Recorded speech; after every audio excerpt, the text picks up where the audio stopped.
दोस्तों, हम सब जानते हैं कि हमारा देश जो है वो विकासशील देश है, लगातार विकास की ओर अग्रसर है। ऐसे में आज आप देख सकते हैं कि अगर आप छोटे से किसी सिटी में भी जाते हैं तो वहाँ पर फ्लैट्स, इमारतें, प्राइवेट इंस्टीट्यूट्स, बड़ी बड़ी इमारतें बन रही हैं और बन चुकी भी हैं, यानी कि कंस्ट्रक्शन का काम तेज़ी से आगे बढ़ रहा है। तो आज उसी से जुड़ा एक बिजनेस लेकर आई हूँ। ईंट के भट्ठे कैसे बनाए जाते हैं, यानी कि ईंट कैसे बनाई जाती है, उसका बिजनेस कैसे कर सकते हैं आप, क्या ये बिजनेस आपके लिए बेनिफिशियल रहेगा, इसी की जानकारी इस वीडियो में आपको दूंगी।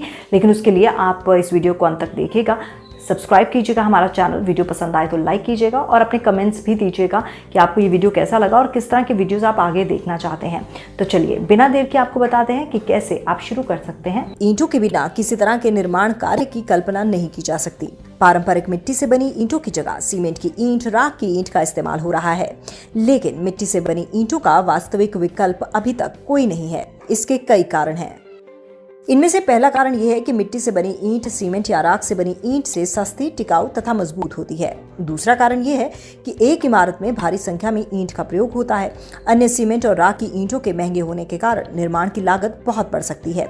तीसरा कारण यह है कि भारत में बनने वाली इमारत में इस्तेमाल होने वाला मसाला यानी सीमेंट, बालू, मोरंग आदि मिट्टी की ईंट जितने अच्छे तरीके से सेट हो जाती है, उतनी अच्छे तरीके से दूसरी किस्म की ईंट सेट नहीं हो पाती, जिससे इमारत की मजबूती पर असर पड़ सकता है। चलिए जानते हैं ईंट भट्टे का व्यवसाय कैसे शुरू करते हैं। ईंट का भट्टा लगाना बहुत आसान है। ये शहर और गांव से दूसरे खाली जगह पर लगाया जाता है। ये बिजनेस पूरी तरह से मानव श्रम पर आधारित है, इसलिए ईंट भट्टे को सस्ते श्रमिकों वाले क्षेत्रों में लगाया जाता है। इस बिजनेस में काम करने वाले श्रमिक अकुशल और अनट्रेन्ड श्रमिक काम कर सकते हैं। गांव देहात के रहने वाले श्रमिक मिट्टी के काम में कुदरती रूप से पारंगत होते हैं। इसका कारण गांव में बच्चा जब होश संभालता है तो वो मिट्टी से जुड़े अनेक काम करता है। उसके लिए मिट्टी का कोई भी काम करना कठिन नहीं होता।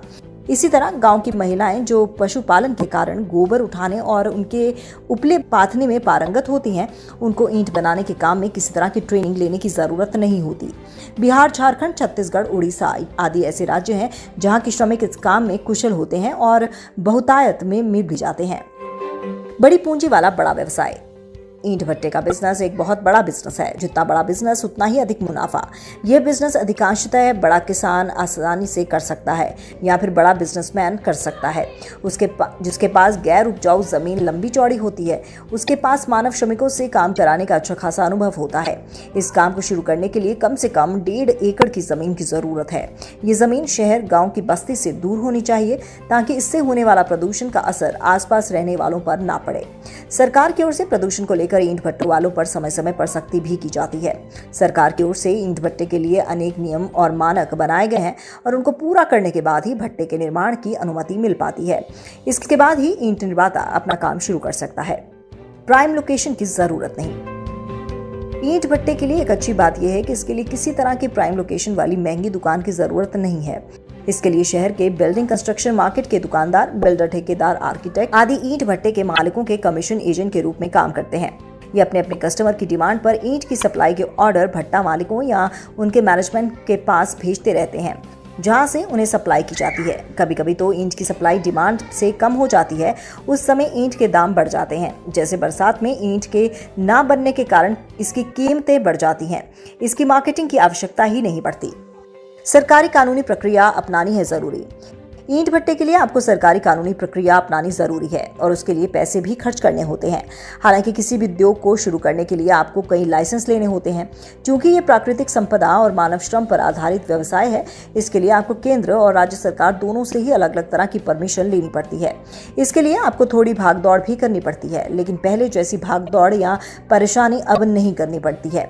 काफी काम ऑनलाइन हो गया है। वैसे भी सरकार 15 अगस्त 2021 को व्यापारियों को अनेक सुविधाएं देने के लिए 6000 नियम हटाने वाली है। उसके बाद तो काफी सुविधाएं प्राप्त हो जाएंगी। अब जानते हैं कौन कौन से लाइसेंस लेने होते हैं। उद्योग विभाग में आपको अपनी फर्म का रजिस्ट्रेशन कराना होगा। उसके बाद आपको सरकार से अपने भट्टे का व्यवसाय का लाइसेंस प्राप्त करने के लिए आवेदन करना होगा। उसमें तमाम तरह की जानकारी देनी होगी। प्रदूषण नियंत्रक विभाग से भी आपको नो ऑब्जेक्शन सर्टिफिकेट लेना होगा। क्योंकि इस काम में भारी संख्या में श्रमिक लगते हैं, इसलिए श्रम विभाग में अपनी फर्म का रजिस्ट्रेशन कराना होगा तथा मजदूरी, काम करने के घंटे आदि के नियम मानने होंगे। श्रमिकों और कर्मचारियों से जुड़े ईपीएफ और ईएसआई में भी आपको अपनी फर्म का रजिस्ट्रेशन कराना होगा और उनके नियम मानने होंगे। एक भट्टे को लगाने में कितनी लागत लगती है? एक भट्टे को लगाने में लागत अच्छी लगती है। सबसे पहले तो आपको भट्टा लगाने के लिए लंबी चौड़ी जमीन की आवश्यकता है। ये जमीन गांव बस्ती से दूर होने के कारण सस्ती मिल जाती है। यदि आपके पास है तो उससे अच्छी बात हो ही नहीं सकती। इसके अलावा आपको इसमें काम करने वाले सस्ते मजदूरों की आवश्यकता होती है। उसके लिए आपको प्रवासी मजदूरों की सहायता लेनी, जो पूरे परिवार के साथ वहीं रहने को तैयार रहते हैं। अब पता लगाते हैं कि किन किन चीजों की जरूरत होती है और उसके हिसाब से कितनी लागत आती है। एक भट्टा लगाने के लिए किन किन चीजों की जरूरत होती है? 1 से 1.5 एकड़ जमीन, एक चिमनी, ट्रांसपोर्ट के साधन, मिट्टी, ईंधन, श्रमिक, मैनेजमेंट से जुड़े कर्मचारी, ईंट बनाने का सांचा, छोटी छोटी हाथ ठेली, गधे या खच्चर अथवा छोटी खच्चर गाड़ी, रेत, राबिश, जेसीबी मशीन खुद की या किराए की। लागत: ईंट भट्टे के व्यवसाय को शुरू करने के लिए आपको जिन सरकारी लाइसेंस की जरूरत होती है उनकी फीस भी अच्छी खासी है। इसके बाद जमीन की लागत भी काफी आती है। इसके बाद आपको थोक भाव में दोमट मिट्टी भी खरीदनी होती है, चिमनी बनवानी होती है, बालू खरीदनी होती है, ईंधन खरीदना होता है, श्रमिकों को सैलरी और ईपीएफ और ईएसआई देना होता है। मिट्टी खुदाई के लिए जेसीबी मशीन की आवश्यकता होती है। मिट्टी ढोने के लिए कई वाहनों की आवश्यकता होती है। इन सब चीजों को खरीदने पर कम से कम 50 लाख रुपए की आवश्यकता होती है। मुनाफा कितना हो सकता है? क्योंकि ये बड़ी पूंजी वाला बिजनेस है तो इसमें मुनाफा भी तगड़ा होता है। एक भट्टे में एक साल में 4 बार ईंट पकाकर निकाली जाती है। एक बार में लगभग 10 से 15 ईंट बनाई जाती है। एक भट्टे में 6 प्रकार की ईंट निकलती हैं जो बाजार में बिकती है।